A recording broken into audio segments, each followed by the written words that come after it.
उत्तर महाराष्ट्रातल्या 6 जागा भाजपला मिळतील। गिरीश महाजनांचा लोकसभा निकालासंदर्भात मोठा दावा। नागपूरमध्ये मॉक पोलची मतं नष्ट न करताच घेतलं मतदान। मतदानाच्या तब्बल 15 दिवसानंतर लक्षात आला प्रकार। पुण्याच्या हिट अँड रन प्रकरणी काँग्रेसचं उपरोधिक आंदोलन। निबंध स्पर्धेचं आयोजन करत पोलिसांना लगावले शाल जोडीतले। पुण्यातील निलंबित आरोग्य अधिकारी भगवान पवार यांचं मुख्यमंत्री शिंदे यांना महत्त्वाचं पत्र। नियमबाह्य काम केलं नसल्यानं निलंबन केल्याचा पत्रात उल्लेख। कवी साहित्यिकांचा एकहाती सत्तेला विरोध। मधु मंगेश कर्णिक नायगावकरांची एकाधिकारशाहीच्या बाबत नापसंती। नितीन गडकरींच्या पराभवासाठी मोदी, शहा आणि फडणवीसांची रसद। सामनाच्या रोखठोकमधून मोठा दावा। संजय राऊतांच्या दाव्याचा भाजपनं घेतला खरपूस समाचार।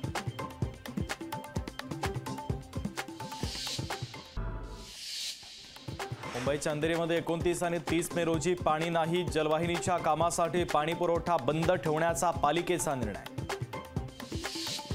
राष्ट्रवादी काँग्रेसची उद्या पुण्यामध्ये एक महत्त्वाची बैठक। गरवारे क्लब हाऊसमध्ये बैठकीचं आयोजन। अजित पवार, सुनील तटकरेंसह महत्त्वाचे नेते राहणार उपस्थित। नाशिकमध्ये आयकर विभागाची मोठी छापेमारी। आयकरच्या छापेमारीत तब्बल 26 कोटींची रोकड केली जप्त। घाटकोपरच्या उर्डिंग दुर्घटनेतील आरोपी भावेश भिंडेच्या कोठडीमध्ये वाट। भावेशला 29 मेपर्यंत पोलीस कोठडी। तमाम देशवासियांसाठी आनंदाची बातमी। 31 मे रोजी मान्सून केरळमध्ये दाखल होण्याचा अंदाज, तर 10 जूनच्या दरम्यान मोसमी वारे मुंबईसह कोकणात येण्याचा अंदाज। अकोला ठरलं विदर्भातलं सर्वात उष्ण शहर। जिल्ह्यातील तापमानाचा पारा 45.8 अंश सेल्सिअसवर। एसी लोकलमध्ये विना तिकीट प्रवासी दिसल्यास थेट तक्रार करता येणार। रेल्वेकडून तक्रारीसाठी मोबाईल क्रमांक जारी। बीडमध्ये वादळी वाऱ्याचा फटका। दुकानाच्या पत्र्यासह रस्त्यावरील झाडं उन्मळून पडली, तर झाडं उन्मळून पडल्यानं बराच काळ वाहतूक ठप्प। कोयना धरणातून नदीपात्रामध्ये 2100 क्युसेक पाण्याचा विसर्ग। धरणामध्ये 21 टीएमसी पाणीसाठा शिल्लक।